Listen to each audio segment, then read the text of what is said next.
How's it going, everybody? There are twomanyraptors here, and welcome back to Sonic Mania Plus Encore mode. Last time we went through Flying Battery Zone, acquired the 7 Chaos Emeralds while we're at it, and now we're in the Press Garden Zone. While my other favorite stages in this game, my most favorite stage in Sonic Mania is Studio Opera Zone. I don't know why, it just hits my fancy. I mean that's weird about it, right? It's kind of weird when you like something and yet you don't have a coherent explanation to why you like it, and you just end up saying, I don't know, I just like it. Like, and I think the main reason why people say that, their reason for liking it is a bit incoherent, is because of the fact that, you know, part of the major reason why you like it is because it has to include with your personality, and it's very hard to explain yourself or your personality in general to other people. And so that's kind of like the same thing. Why do you like something? I don't know. It's kind of like now saying, I don't know, it just feels like something I would like. And I think that's the thing about opinions and all. Why am I stuck here? Oh, okay. I was like, what's going on? There, go! No! Damn it! Why am I failing so bad? Okay. Wait, just... You know what? I was doing so flawlessly last time I did this. Wait, just give me a second, ladies and gentlemen, while I come back to this. Aha, there, okay, now we're back. So yeah, I think that's it. So there are things that I just can't explain, and yet it's just something I like. I mean, many people are like, why do you like the Sonic franchise? I mean, their games aren't so great and like that. Like, there's only one or two good few games, and why do you still are a huge fan of Sonic the Hedgehog? This is the most common question I always get around my society. People always kept on asking me, why am I a fan of Sonic the Hedgehog, even though their games aren't as amazing as like Mario or Zelda or all these other Nintendo games, or like these other PlayStation or Xbox games. And I'm like, I don't know, it just hits my fancy. I will admit, like I said, and I think what did I say? I will admit, like in my episode 3, I think, where I said I didn't like that much of the boosting thing, yet I completely allow it and stuff like that. So basically I have a lot of things I say about Sonic the Hedgehog that doesn't sound like I'm a true fan, yet I am really a fan of Sonic the Hedgehog. And I think it just has to do with the fact that the world and its characters, it just hits my fancy. I like the idea of Sonic the Hedgehog. I like the fact that Sonic the Hedgehog is a hedgehog and that he looks like that. I like the fact that he's fast. I like how he looks. I like how the world is.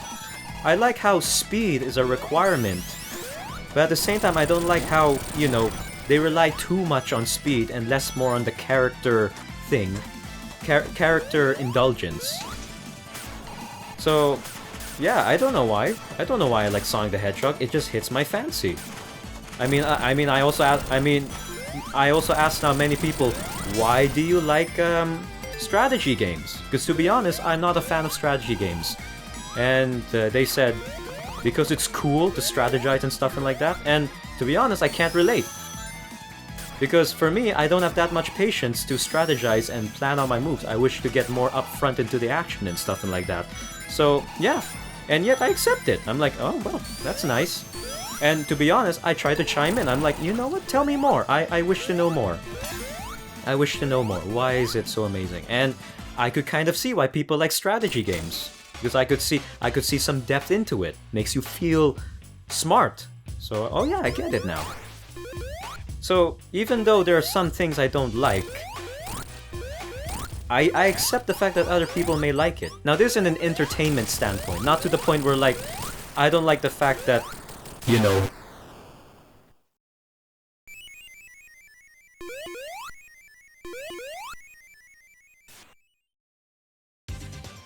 I'm talking about entertainment-wise. There may be things that people like, and there may be things that people don't like. For me, there are things that I don't like that other people like. Strategy games. But I accept the fact that other people like it, and if I tried, I would kind of see the reason why people like it. But it's not to my fancy. I'm not that patient enough to strategize. Oh crap. Okay, this is taking a long time. So, yeah. opinions. And to be honest, I'm okay with it. Why are we talking about opinions again? I already talked about it in episode 3 of 𝐸𝐤𝐴𝐤. So yeah, let's talk about something else. I like how I'm now scratching the surface of trying to find something to talk about. I don't know why, but Sonic I don't know if you guys noticed this, and I think I already pointed it out somewhere in another Sonic video in the past, but every time I play a Sonic game, I have a lot of things to say. I have a lot of things to say, and I find it easier to find things to talk about. Yay, mighty. I find it a lot easier to find things to talk about. Ah, crap.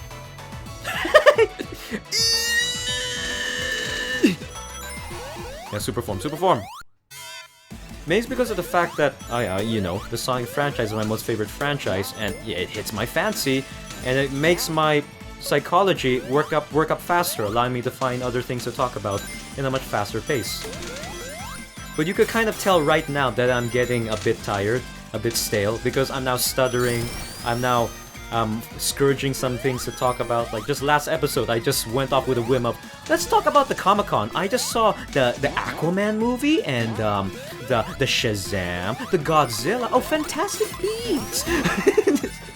Fantastic Beasts! Fantastic Beats by Dr. Dre. So yeah, that's... You could tell that I'm kind of like, you know, having a bit of a hard time trying to talk right now. And that's because I'm honestly tired a bit. And I'm just really not in the mood to talk right now, but I am in the mood to continue playing this game. But of course, this is a commentary channel. I need to talk. So I'm kind of right now forcing myself to talk. But, you know, through my practice of years of doing YouTube, it's not that hard for me anymore.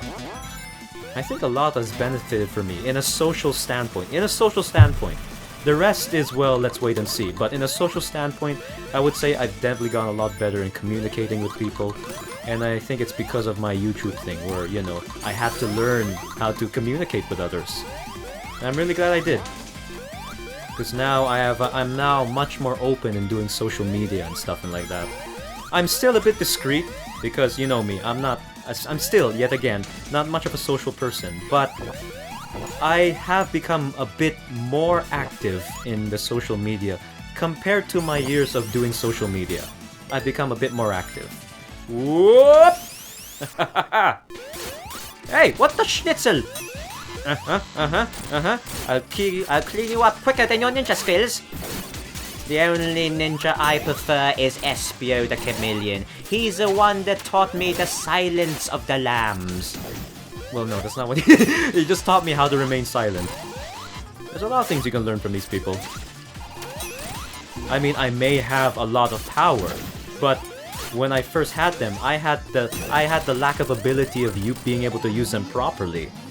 So even though you have a lot of power, doesn't mean you stop learning stuff. No, you still have a lot to learn. Especially the most important lesson, use your powers responsibly. And that one I had to learn the hard way, but that's a story for another day. I had to learn that the hard way. Hey look, it's Dr. Eggman! I'm gonna split you wide open and eat the yolks inside you. It sounded wrong. Look at Ray, he's like, no!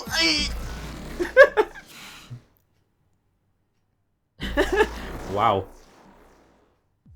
So we're Stardust Speedway. Are we already done? Let me check the... It's only like 9 minutes for me. Wow, okay, I'll end this video right here. Well, here's a short episode for you. I wonder if it was short the last time. Maybe it was, I'll check again. Anyway, leave a like if you enjoyed the video and subscribe to my channel if you'd like to see more. Bye-bye!